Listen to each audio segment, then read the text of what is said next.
Hello students, welcome to my channel ATM classes by Satya. तो पिछले एक मंथ से आप लोग लगातार मेरे साथ इस चैनल पर बने हुए हैं और इस लॉकडाउन में भी आप लोगों ने पढ़ाई अपना जारी रखा हुआ है हमारे संग। ठीक है, तो आज हम लोग इस कड़ी को आगे बढ़ाते हुए एक्सरसाइज 3A जो है द्विघात समीकरण का शुरू करने जा रहे हैं। और इसका सवाल है कि इनमें से कौन सा जो है द्विघात समीकरण है, ये हम लोग को चेक करना है, या कौन सा नहीं है वो भी चेक करना है। तो इसको जानने से पहले आप लोगों ने थ्योरी इसका पढ़ लिया होगा। अगर नहीं पढ़ा है तो पिछले वीडियो में आप लोग देख सकते हैं। और यहाँ पर मैं थोड़ा सा हिंट दे देता हूँ। इसे द्विघात समीकरण पहचानना है तो द्विघात समीकरण का व्यापक रूप अगर आप लोग को याद हो तो ax² plus bx plus c equal to 0 इस फॉर्म में होता है, जहां पर a नॉट इक्वल टू 0 होना चाहिए। b और c में कोई कंडीशन नहीं है, 0 हो भी सकता है या नहीं भी हो सकता है, लेकिन जो x² कोफिशिएंट है वो 0 नहीं होना चाहिए। ठीक है, तो अब इसी बेस पर हम लोग अब आते हैं अपने पहले ऑप्शन की ओर। तो पहला में कह रहा है 6² माइनस 4x, ये द्विघात समीकरण है या नहीं है। तो आप लोग को दिख रहा होगा ये जो अचर पद है, ठीक है, सॉरी चर पद जो है, इसका घात कितना है, 1 है, इसीलिए ये क्या है, द्विघात समीकरण नहीं है, ये एक रैखिक समीकरण है। ठीक है, ये द्विघात समीकरण नहीं हुआ। फिर दूसरा वाला देखते हैं हम लोग, ax² plus bx minus c बराबर 0, जहां पर a बराबर 0, तो a जैसे ही बराबर हो जाएगा 0 तो ये फिर से द्विघात समीकरण नहीं रह जाएगा, क्योंकि हम लोग जानते हैं a 0 नहीं होना चाहिए। a का मतलब क्या हुआ, तो x² कोफिशिएंट 0 नहीं होना चाहिए। अगर यहाँ पे मान लेते हैं कि लिखा होता c, तो अगर a इक्वल टू 0 लिखता तब वो ऑप्शन जो है सही होता। लेकिन अगर यहाँ पे लिखा हुआ है a और x² कोफिशिएंट a 0 बराबर दिया हुआ है, इसका मतलब वो द्विघात समीकरण नहीं है। तीसरा देखते हैं हम लोग। तीसरा हम क्या करेंगे, हम लोग एक स्टेप सॉल्व करना पड़ेगा। तो यहाँ से हम लोग इसको सॉल्व करेंगे तो x को x से मल्टीप्लाई करेंगे तो मिलेगा x², फिर x को 3 से मल्टीप्लाई करेंगे तो हम लोग को मिलेगा 3x, और बराबर में ये है x का स्क्वायर। तो x² से x² कैंसिल हो जाएगा, जब ये उधर जाएगा तो माइनस हो जाएगा, तो बच जाएगा 3x बराबर समथिंग 0। तो यहाँ पर फिर से हम लोग क्या हुआ, एक ही घात रह गया, इसलिए ये भी द्विघात समीकरण नहीं है। इसी तरह से आपको बाकियों को भी चेक कर लेना है। जैसे फोर्थ नंबर में इसको मल्टीप्लाई करेंगे तो ये मिलेगा x² a plus b into a minus b का फॉर्मूला आप लोग को याद होगा, a plus b into a minus b बराबर होता है a² माइनस b²। तो उसी पैटर्न पर यहाँ हो जाएगा x² माइनस 2 का स्क्वायर इज इक्वल टू 5। तो यहाँ आप लोग को दिख रहा होगा इसका x का डिग्री क्या है, तो 2 है, और इसीलिए क्या हो जाएगा, ये एक द्विघात समीकरण है। फिर थर्ड नंबर में यहाँ पर इसको अगर सॉल्व करेंगे आप तो ये भी पाएंगे आप कि ये जो है द्विघात समीकरण नहीं होगा, क्योंकि जब एलसीएम लेंगे तो आएगा x का स्क्वायर और ये उधर मल्टीप्लाई होकर x power 4 plus 1 is equal to 2, which imply x power 4 plus 1 is equal to 2x square. तो इसका पावर कितना हो गया, घात इसका हो गया 4, और घात चूंकि 4 हो गया इसलिए द्विघात समीकरण नहीं है, क्योंकि द्विघात समीकरण घात 2 ही होना चाहिए। फिर इसको हम लोग सॉल्व करें अगर, तो यहां से हम लोग को मिलेगा x² is equal to, LCM लेंगे तो आएगा x, ये इधर मल्टीप्लाई होगा तो x² प्लस 3, विच इंप्लाई यहां से ये x इधर आके मल्टीप्लाई हो जाएगा तो x का क्यूब हो जाएगा इधर, और इधर x² प्लस 3, तो फिर से हमको x पावर 3 मिल गया, इसलिए इसका डिग्री कितना हो गया, 3 हो गया। ये भी द्विघात समीकरण नहीं। इसी तरह से बाकी भी आप हल करके देख लीजिएगा एक का, और किसी में अगर आप लोग को प्रॉब्लम होता है तो कमेंट बॉक्स में कमेंट कर दीजिएगा। फिर 2 नंबर हम लोग आते हैं। तो 2 नंबर क्वेश्चन दिया हुआ है कि अगर कोई द्विघात समीकरण है तो उसका मूल 5 है या नहीं है, ये चेक करेंगे।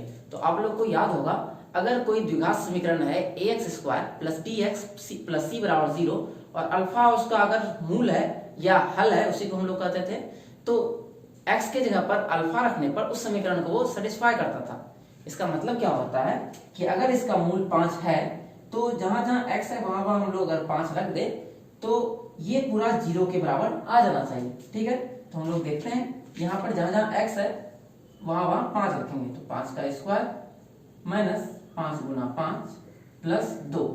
ठीक है, तो 2 गुना यहाँ 5 का स्क्वायर 25 हो जाएगा, माइनस 5 पच्चे 25 प्लस 2, तो यहां से हम लोग को मिल जाएगा 25 दूनी 50 माइनस 25 प्लस 2, तो यहां से हम लोग क्या मिल जाएगा फाइनली 27, और 27 क्या है, 0 के बराबर नहीं आया, जबकि आना चाहिए था 0 के बराबर, इसीलिए इसका मूल जो है ये 5 जो कह रहा है मूल है या नहीं है, ये इसका मूल नहीं होगा। ठीक है, बढ़ते हैं अपने अगले क्वेश्चन की ओर। तो 3 नंबर क्वेश्चन में दिया हुआ है, इसका जो 2 नंबर था सिर्फ इसी तरफ तर्ज पर है। आप वहां पर उसमें भी क्या कीजिएगा, तो x की जगह पर जो क्वेश्चन है आपका 2 का 2 नंबर, इसमें जांचना है कि x बराबर 1 समीकरण 3x² - 2x - 1 का हल है या नहीं है। तो यहाँ पर भी हम लोग x की जगह पर 1 रखेंगे। अगर वो 0 के बराबर आ जाता है, जैसे कि यहाँ पर x का मान रखने पर x बराबर जब 1 रखेंगे तो 3 गुना 1 का स्क्वायर होगा माइनस 2 गुना 1 होगा फिर माइनस 1 होगा। ठीक है, अगर ये 0 आता है तो हम लोग कह देंगे इसका हल है, और नहीं आएगा तो कह देंगे नहीं आएगा। ठीक है, तो अब हम लोग देखते हैं इसका तीसरा, हालांकि वो हल आ जाएगा आप लोग का। अब हम लोग आते हैं तीसरा पर।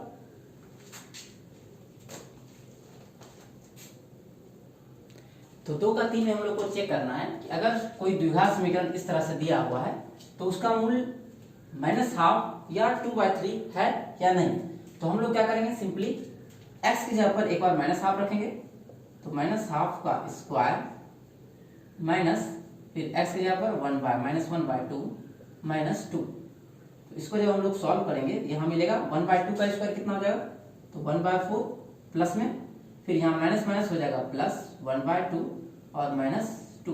तो यहाँ से कट कर लेंगे तो मिलेगा 3 और 2 इम्प्लाई 3/2 प्लस 1/2 - 2।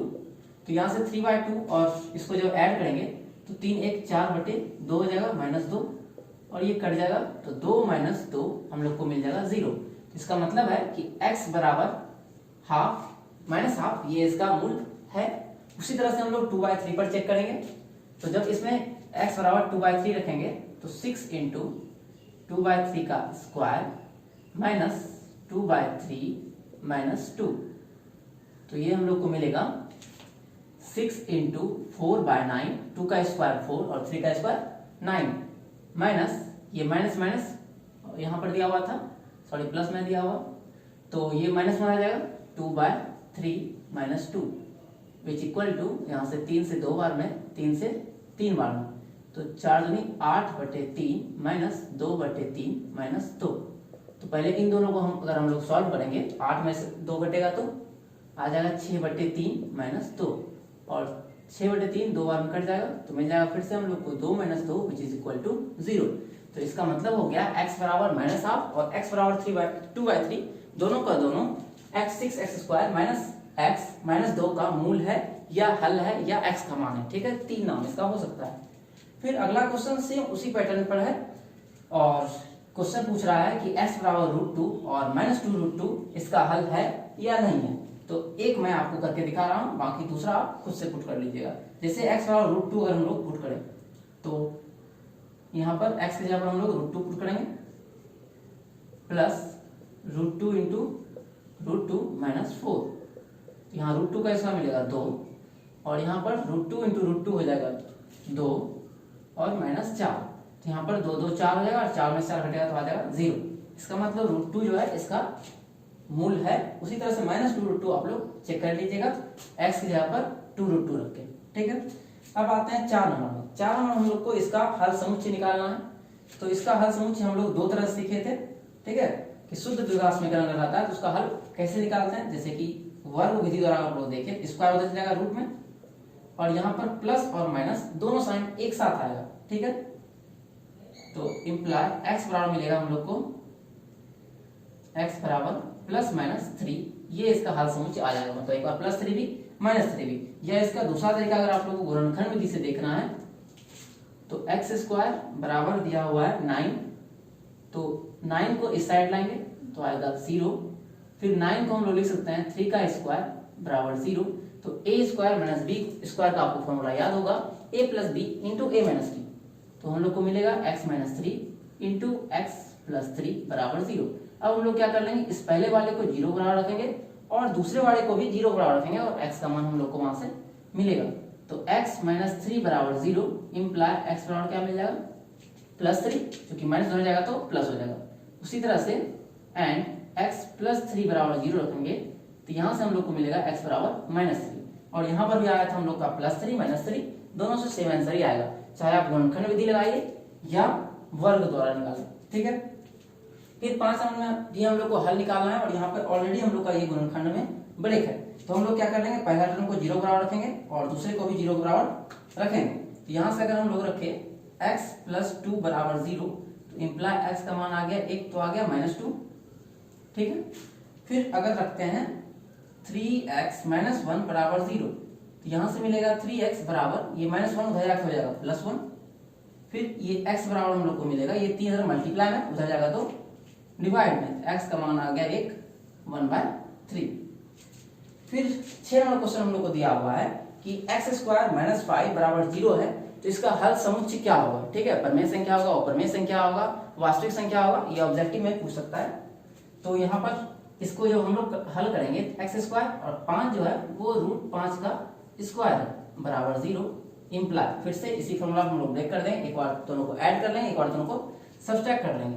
तो हम लोग को मिलेगा x प्लस √5 और एक मिलेगा x माइनस √5 बराबर 0। आप चाहे तो पहले x माइनस √5 भी लिख सकते हैं और बाद में x प्लस √5, कोई अंतर इससे आंसर में नहीं पड़ेगा। तो एक बार हम लोग x प्लस 5 को 0 बराबर रखेंगे तो x का मान मिलेगा हम लोग को -√5, और एक बार हम लोग x √5 जो है उसको x माइनस √5 को 0 बराबर रखेंगे तो ये हो जाएगा, बन जाएगा +√5, ठीक है। इस तरह से हम लोग को दो आंसर मिला और दोनों का दोनों क्या है, अपरिमेय संख्या। तो हम लोग का आंसर क्या हो जाएगा, यहाँ पर ये समुच्चय है वो अपरिमेय संख्या, ठीक है। क्या अगर ऑप्शन में अपरिमेय संख्या नहीं हो तो ऑप्शन हो सकता है कि वास्तविक संख्या भी आपको मिले, ठीक है। तो वास्तविक संख्या भी सही होगा। तो बढ़ते हैं अपने अगले क्वेश्चन की ओर।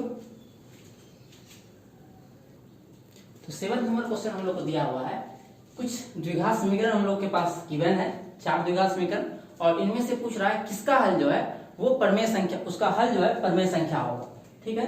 तो अगर हम लोग यहाँ पर देखें तो हम लोग को साफ साफ दिख रहा है कि इसका आंसर क्या आएगा, एक बार x बराबर +1 आएगा और एक बराबर -1 आएगा। क्यों? क्योंकि एक बार x प्लस 1 को जब 0 रखेंगे तो x बराबर मिलेगा -1, उसी तरह से जब x माइनस 1 को हम लोग 0 रखेंगे तो एक बार x का मान मिल जाएगा +1। तो ये दोनों का दोनों क्या है, तो परिमेय संख्या है, ठीक है। तो इसका आंसर हो जाएगा परिमेय संख्या का, ये इसका हल जो है परिमेय संख्या है। बाकियों का भी अगर आप ऑप्शन पर गौर करें तो यहाँ से हम लोग को मिलेगा x का मान ±√5, तो ये अपरिमेय संख्या हो गया। अगर इसको हम लोग हल करें तो यहाँ से मिलेगा x बराबर ±√16/7, और इसको अगर सॉल्व करेंगे तो हम लोग को मिलेगा ±4/7, और इसको भी हम लोग को सॉल्व करना पड़ेगा एक स्टेप। तो यहाँ से मिलेगा हम लोग को x² - 2x और बराबर 3 - 2x। तो यहाँ से -2x से उधर जाएगा तो प्लस में 2x जाएगा और फिर दोनों एक दूसरे को कैंसिल आउट कर देगा, तो बच जाएगा हम लोग के पास x² = 3, तो x बराबर हो जाएगा ±√3, और ये भी क्या है, तो अपरिमेय संख्या। ये सब का सब जो निकला हम लोग का वो अपरिमेय संख्या निकला, और इसका जो हल निकला वो है परिमेय संख्या। अगले क्वेश्चन में है कि इसका हल समुच्चय लिखना है, तो आप वीडियो पॉज करके पहले इसका हल कीजिए, उसके बाद यहाँ पर सॉल्यूशन देखिए। तो यहाँ पर हम लोग को मिलता है x² = 1/4, 4 को इधर डिवाइड दे दिए, तो यहाँ से x बराबर मिलेगा ±√1/4, और यहाँ से निकल जाएगा ±1/2, क्योंकि 1 का स्क्वायर होता है 1 और 4 का स्क्वायर होता है 2। उसी तरह से इसको अगर हम लोग निकालें तो x² बराबर 16, तो x बराबर आ जाएगा ±√16 which is equal to ±4। फिर यहाँ से मिलेगा x² =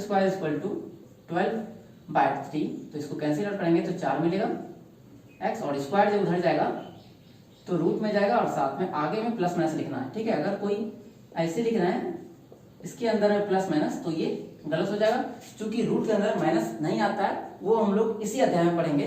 फिर हम लोग को क्या करना है, अगर ऐसा चीज आ जाए कि रूट के अंदर हम लोग को आ जाए माइनस, तो यहाँ प्लस माइनस लिखना है आगे में, तो x बराबर कितना आ जाएगा +-2, ठीक है। 4 का स्क्वायर रूट होता है 2। तो इस वीडियो में इतना ही। अगर आप लोग को वीडियो समझ में आ रहा है तो वीडियो को जरूर लाइक करें, और आप लोग का कोई सुझाव वगैरह है तो वो भी कमेंट बॉक्स में लिखें। मिलते हैं अगले वीडियो में, तब तक के लिए धन्यवाद।